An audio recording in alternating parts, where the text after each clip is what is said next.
નમસ્કાર વિદ્યાર્થી મિત્રો, કાયદા વિષયની લેક્ચર સિરીઝમાં હું મહેશ મિશ્રા આપ સૌનું હાર્દિક સ્વાગત કરું છું.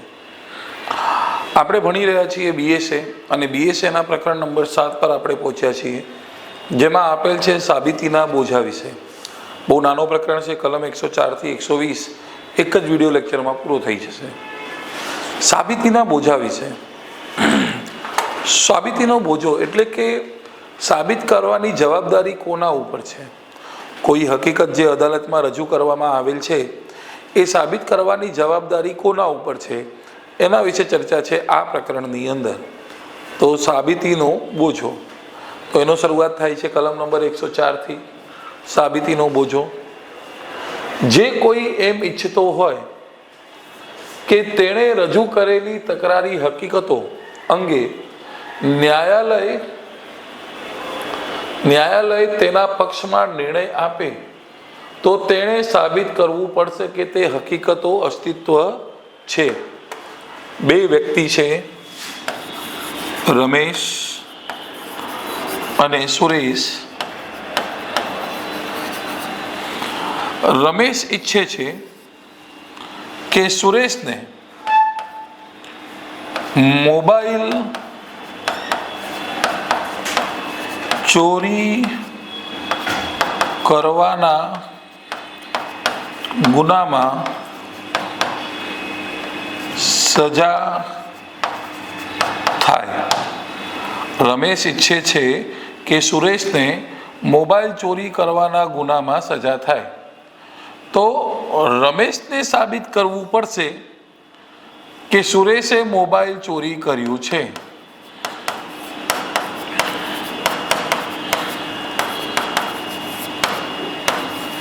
રમેશે એવું સાબિત કરવું પડશે કે સુરેશે મોબાઈલ ચોરી કર્યું છે.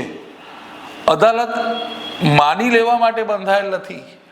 અદાલતને સાબિત કરવું પડે કે રમેશ ઈચ્છે છે કે ભાઈ એને સુરેશને સજા થાય, તો રમેશને સાબિત કરવું પડે કે તેણે મોબાઈલ ચોરી કર્યું છે. તો એ જ લખ્યું છે, જે કોઈ એમ ઈચ્છતો હોય કે તેણે રજૂ કરેલી તકરારી હકીકતો અંગે ન્યાયાલય તેના પક્ષમાં નિર્ણય આપે તો તેણે સાબિત કરવું પડશે કે તે હકીકતો અસ્તિત્વમાં છે. હવે એને સાબિત કરવા માટે બધા પુરાવા આપવા પડશે. તો સાબિતીનો બોજો કોના ઉપર છે? તો જે ઈચ્છતો હોય કે એના ફેવરમાં નિર્ણય આવે. ઓકે, કોઈ વ્યક્તિ કોઈ હકીકતનું અસ્તિત્વ સાબિત કરવા માટે બંધાયેલ હોય ત્યારે સાબિતીનો બોજો તે વ્યક્તિ ઉપર છે તેમ કહેવાય. એક્ઝામ્પલ: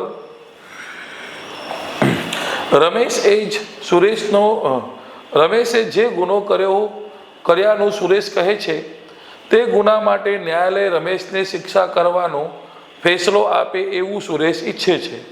રમેશે ગુનો કર્યા છે એમ સુરેશે સાબિત કરવું પડશે. અહીં સાબિતીનો બોજો કોના ઉપર છે? સુરેશ ઉપર છે. તો કોઈ અદાલત માની લેવા માટે બંધાયેલ નથી. જો કોઈ ઈચ્છે છે કે એના ફેવરમાં નિર્ણય આપે તો એના ઉપર સાબિતીનો બોજો હોય છે. ઓકે. 105. સાબિતીનો બોજો કોના ઉપર છે? બેમાંથી કોઈ પક્ષ તરફથી કશો પુરાવો આપવામાં ન આવ્યો હોય તો જે વ્યક્તિ નિષ્ફળ જાય તેમ હોય તેના ઉપર દાવા અથવા કાર્યવાહીમાં સાબિતીનો બોજો છે. તો રમેશ એક જમીનનો કબજેદાર વ્યક્તિ છે.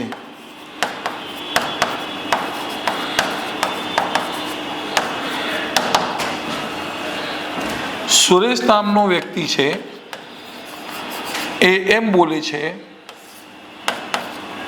કે રમેશ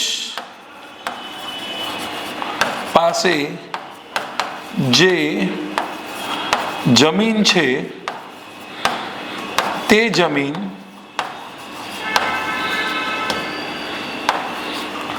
રમેશના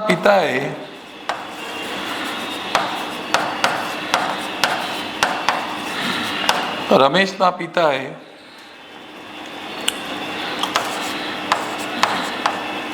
સુરેશ ને વિલ કરી આપ્યું છે. વિલ એટલે કે વસિયતમાં લખીને ગયા છે. તો હવે રમેશ તો એનો કબજો ધરાવે જ છે.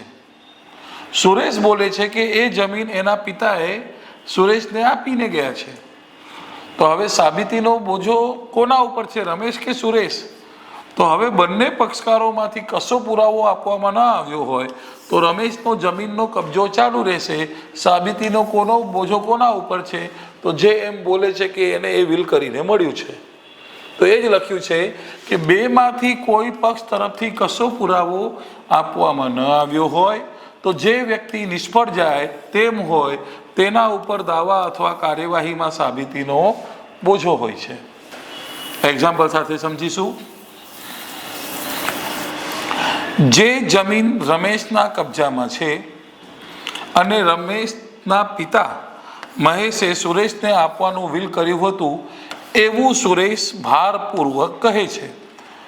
તે જમીન માટે રમેશ સુરેશ ઉપર દાવો માંડે છે. જો બેમાંથી કોઈ પક્ષ તરફથી કશો પુરાવો આપવામાં ન આવ્યો હોય તો રમેશ તે જમીન પોતાના કબજામાં રાખવા હકદાર રહે છે. તેથી સાબિતીનો બોજો કોના ઉપર આવી જશે? સુરેશ ઉપર. ઓકે. તો બંનેમાંથી કોઈ પક્ષકાર જ્યારે કોઈ પુરાવો નથી આપતા તો સાબિતીનો બોજો એના ઉપર છે જે વ્યક્તિ કોઈ દાવા અથવા ફોજદારી કાર્યવાહીમાં કોઈ ડિમાન્ડ કરી છે. ઓકે. નેક્સ્ટ, ચોક્કસ હકીકત વિશે સાબિતીનો બોજો. કોઈ ચોક્કસ હકીકતનું અસ્તિત્વ હોવાનું ન્યાયાલય માને એમ જે ઈચ્છતી હોય તેના ઉપર તે હકીકત સાબિતીનો બોજો છે. સિવાય કે તે હકીકતની સાબિતીનો બોજો કોઈ ચોક્કસ વ્યક્તિ ઉપર રહેશે એવી કોઈ કાયદાથી જોગવાઈ કરવામાં આવી હોય. સર તમે શું બોલો છો? કશું નહીં સમજાતું. એક્ઝામ્પલ સાથે સમજાવું. ખ ઉપર ચોરી માટે ક ફરિયાદ માંડે છે. ખ ઉપર ચોરી માટે ક ફરિયાદ માંડે છે. તો આ થઈ ગયો આરોપી, આ થઈ ગયો ફરિયાદી. ખ એ ગ આગળ ચોરી કર્યાનું સ્વીકાર કરેલો એ વાત ન્યાયાલય માને તેવું ઈચ્છે છે. ખ એણે ગ આગળ ચોરી કર્યાનો સ્વીકાર કરેલો કે હા ભાઈ મેં એના પાસેથી 10 લાખ રૂપિયા ચોરી કર્યા, એ વાત ન્યાયાલય માને તેવું ઈચ્છે છે. તે સ્વીકાર ક એ સાબિત કરવો પડશે. તો કને એવું સાબિત કરવું પડશે કે તેણે આવી કબૂલાત ગ સામે કરેલી હતી. એ વાત અદાલત માની લેવા માટે બંધાયેલ નથી. ચોક્કસ હકીકતનું અસ્તિત્વ, તો આ ચોક્કસ હકીકતનું અસ્તિત્વ સાબિત કરવાનો બોજો એ વ્યક્તિ ઉપર છે. પછી બીજો એક્ઝામ્પલ છે. જે સમય અંગે પ્રશ્ન છે તે સમયે પોતે બીજા સ્થળે હતો એવું ન્યાયાલય માને એવું ખ ઈચ્છે છે. તે વાત તેણે સાબિત કરવા પડશે કે તે એ સમયે ત્યાં હતો. અદાલત માની નહીં લેશે. એટલે કે સમજો કે અમદાવાદમાં ગુનો બન્યો, અમદાવાદમાં ગુનો બન્યો. હવે જે સમયે ગુનો બન્યો એ સમયે વ્યક્તિ જયપુરમાં હતો. તો અદાલત માની લેવા બંધાયેલ નથી કે જયપુરમાં છે. એ વ્યક્તિને સાબિત કરવું પડે કે જે સમયે ગુનો બન્યો હતો એ સમયે એ જયપુરમાં હતો. તો ચોક્કસ હકીકત સાબિત કરવાનો બોજો એ વ્યક્તિ ઉપર છે જે વ્યક્તિ ચોક્કસ હકીકત અદાલત માને એવું ઈચ્છે છે. ઓકે. 107 મોસ્ટ આઈએમપી એક્ઝામમાં પૂછાય છે. આરોપીનો કેસ સામાન્ય અપવાદોમાં આવી જતો હોવાનું સાબિતી કરવાનો બોજો. આરોપીનો કેસ સામાન્ય અપવાદોમાં. સામાન્ય અપવાદની જોગવાઈ ક્યાં છે? તો બીએનએસના પ્રકરણ 3માં. પ્રકરણ 1માં નામાંકન, બીજા પ્રકરણ પ્રારંભિક, બીજા પ્રકરણની અંદર શિક્ષા અને ત્રીજા પ્રકરણમાં છે સામાન્ય અપવાદો. કલમ 14 થી 44 સુધી।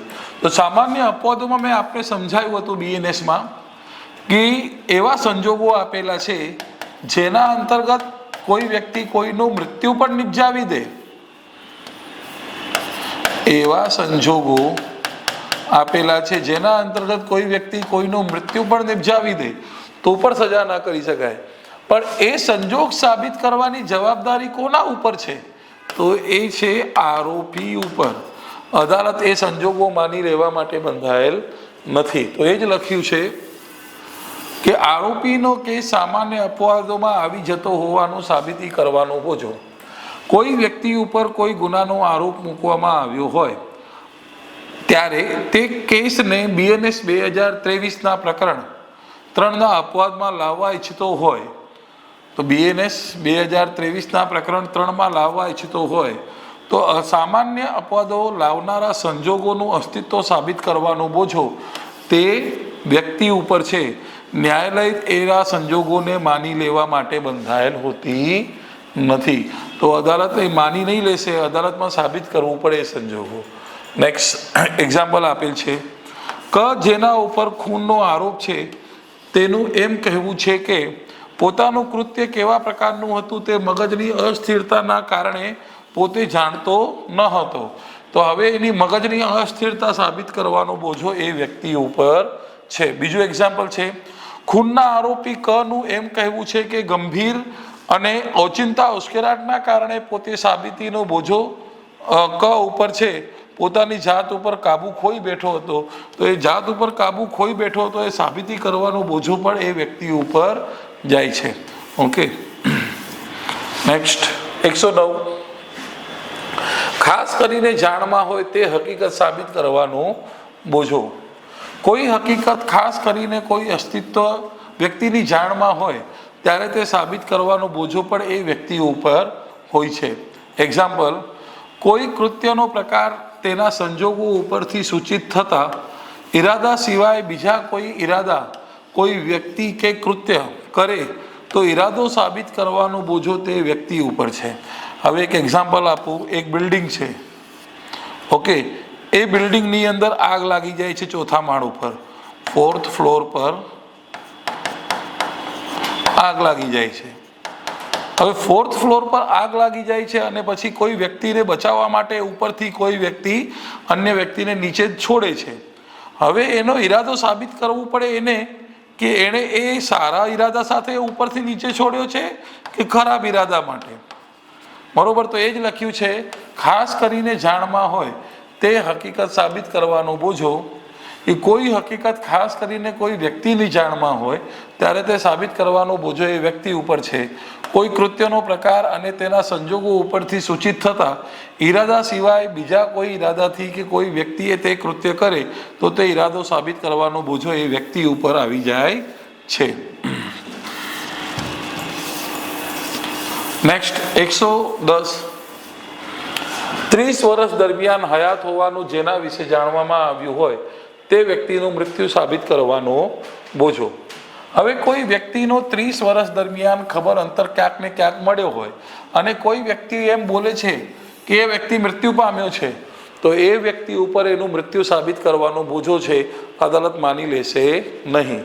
જુઓ, કોઈ વ્યક્તિ હયાત છે કે મૃત્યુ પામી છે એવો પ્રશ્ન હોય અને એવું દર્શાવવામાં આવે કે 30 વર્ષ દરમિયાન તે હયાત હતી તો તે મૃત્યુ પામી છે તે વાત સાબિત કરવાનો બોજો તે મૃત્યુ પામી હોવાનું પ્રતિજ્ઞાપૂર્ણ કહેનાર વ્યક્તિ ઉપર છે. તો જે વ્યક્તિ બોલે છે કે એ મૃત્યુ પામી છે એને સાબિત કરવું પડે કે એ વ્યક્તિ મૃત્યુ પામ્યો છે કે નહીં. તો 30 વર્ષ દરમિયાન એનો હયાતીનો કંઈક ના કંઈક પુરાવો મળ્યો છે, એ જીવિત છે, પણ કોઈ વ્યક્તિ બોલે છે એ મૃત્યુ પામ્યો છે તો એને સાબિતીનો બોજો કોના ઉપર આવી જાય?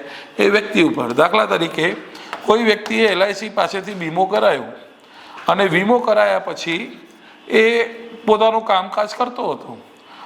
હવે કોઈ વ્યક્તિ આવીને બોલે છે કે એ વ્યક્તિ મૃત્યુ પામ્યો છે તો એ મૃત્યુ સાબિત કરવાનો બોજો કોના ઉપર છે? તો જે વ્યક્તિ બોલે છે કે એ વ્યક્તિ મૃત્યુ પામ્યો છે. ક્લિયર થયું? નેક્સ્ટ 111 7 વર્ષ સુધી જેના ખબર અંતર ન મળ્યો હોય તે વ્યક્તિ હયાત છે એ સાબિત કરવાનો બોજો. એક નિયમ છે કે કોઈ વ્યક્તિનો 7 વર્ષ સુધી ખબર અંતર ન મળે તો એમ માની લેવામાં આવે છે એ મૃત્યુ પામેલ છે.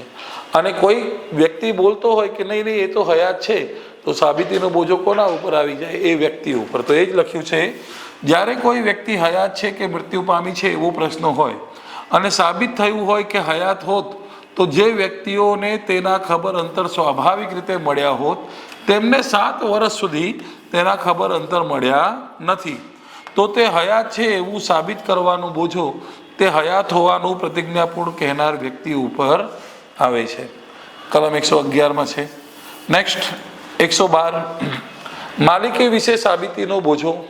કોઈ પ્રોપર્ટીનો વિવાદ હોય અને પ્રોપર્ટીની અંદર એ માલિકી કોની છે પ્રોપર્ટીની એનો વિવાદ ચાલતું હોય, તો એ જ વસ્તુ વિશે અહીંયા છે કે જે કોઈ વ્યક્તિના કબજામાં હોવાનું દર્શાવવામાં આવ્યું હોય તેનો તે માલિક છે કે નહીં એવો પ્રશ્ન છે, ત્યારે તે તેના માલિક નથી એવું સાબિત કરવાનો બોજો તે માલિક નથી એમ પ્રતિજ્ઞાપૂર્ણ કહેનાર વ્યક્તિ ઉપર છે. મારી પાસે કોઈ બુલેટ છે જે હું ચલાવું છું અને કોઈ વ્યક્તિ આવીને એમ બોલે છે કે એ બુલેટ મારી નથી, તો જે વ્યક્તિ આવીને એમ બોલે છે કે એ બુલેટ મારી નથી તો એ વ્યક્તિ ઉપર સાબિતીનો બોજો જાય છે. તો એ જ છે માલિકી વિશેનો સાબિતીનો બોજો.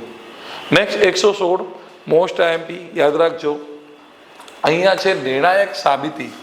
આ એક મુદ્દો ચેન્જ થશે હવે. નિર્ણાયક સાબિતી, લગ્ન જીવન દરમિયાન થયેલા જન્મની ઓળખતાની નિર્ણાયક સાબિતી. તો નિર્ણાયકની સાબિતીનો મતલબ કે તેને ના સાબિત કરવા માટે અદાલત પુરાવો લેશે નહીં.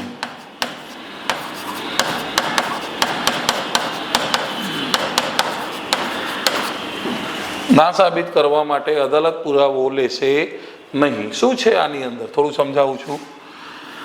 કોઈ પુરુષ અને સ્ત્રી વચ્ચે લગ્ન જીવન ચાલુ હોય, લગ્ન જીવન દરમિયાન અથવા લગ્ન વિચ્છેદના 280 દિવસની અંદર કોઈ બાળકનો જન્મ થાય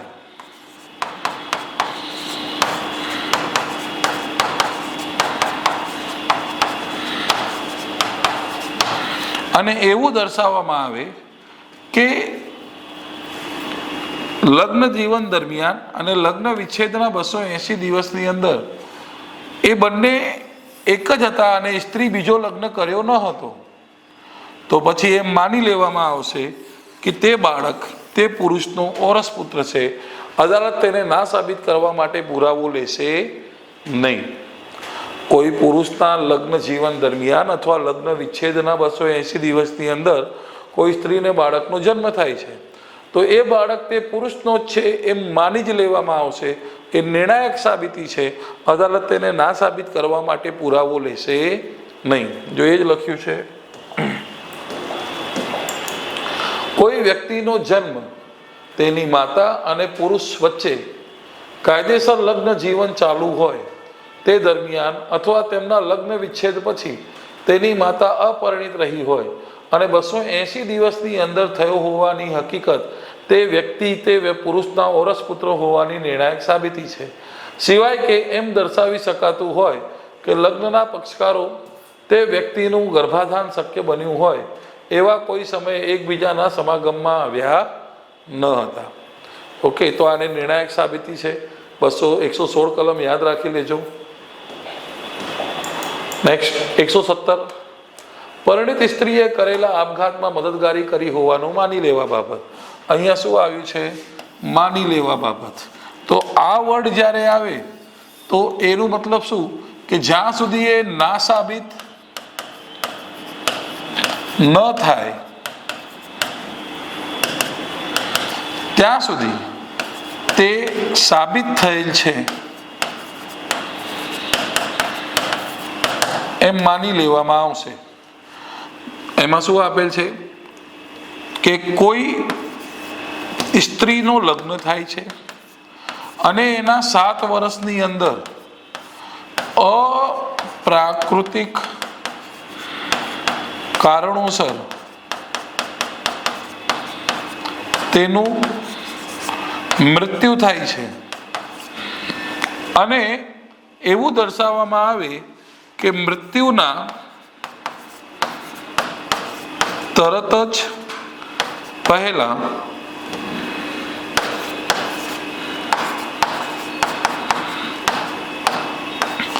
તેના પાસેથી દહેજની માંગણી, અરે માફ કરજો, તેના ઉપર ક્રૂરતા આચરવામાં આવી હતી.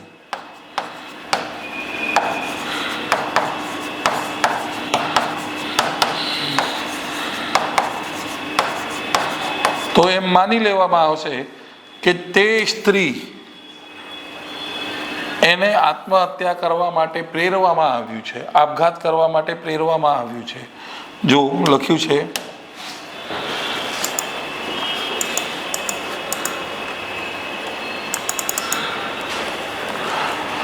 કોઈ સ્ત્રીએ આપઘાત કર્યો હોય અને તેમાં તેના પતિ અને તેના પતિના કોઈ સગાએ મદદગારી કરી હતી કે કેમ એવો પ્રશ્ન હોય અને એવું દર્શાવવામાં આવે કે તેણીનું લગ્ન થયાની તારીખથી 7 વર્ષની મુદ્દતની અંદર તેણીએ આપઘાત કર્યો છે અને તેણીના પતિ અને પતિના સગાએ તેણી ઉપર ક્રૂરતા આચરી હતી, તો ન્યાયાલય કેસના તમામ સંજોગો ધ્યાનમાં લઈને એવા આપઘાતમાં તેણીએ પતિ અને પતિના સગાએ મદદગારી કરી હોવાનું માની લઈ શકશે.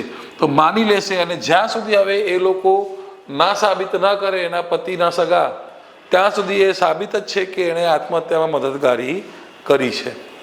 ઓકે, સેમ ટુ સેમ 117નો કોપી છે, 118, પણ એમાં ખાલી એક દહેજની વસ્તુ આવી જાય કે ડાવરી મૃત્યુના અનુમાન અંગે.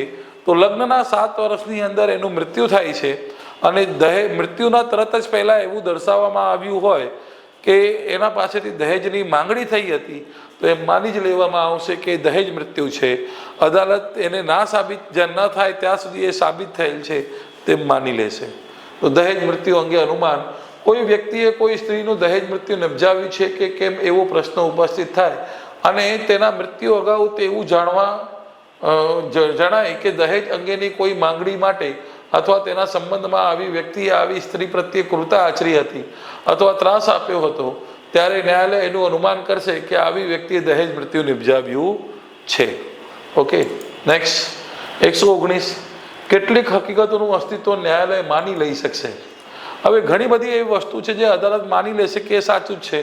તો લખ્યું છે, અમુક કેસની હકીકતો પરત્વે કુદરતી બનાવો, માનુષી વર્તન અને જાહેર ખાનગી કામકાજના સ્વાભાવિક ક્રમને ધ્યાનમાં લેતા હકીકત બની હોવાનો સંભવ છે એમ પોતે માને તેનું અસ્તિત્વ ન્યાયાલય માની લઈ શકશે.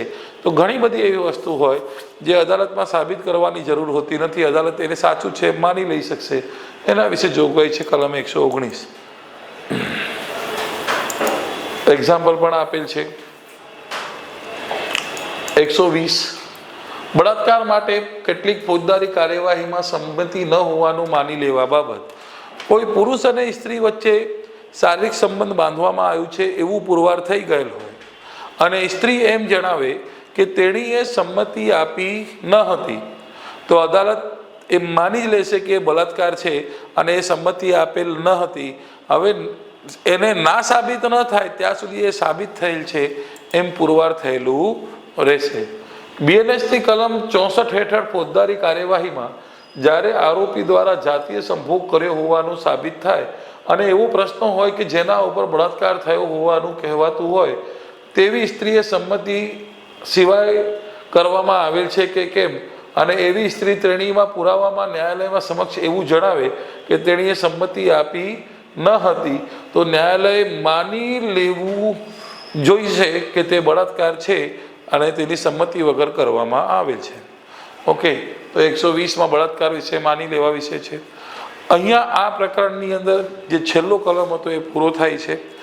આ કલમની અંદર કલમ 109, 110, 108, 116 થી લઈને 120 એ કામની છે.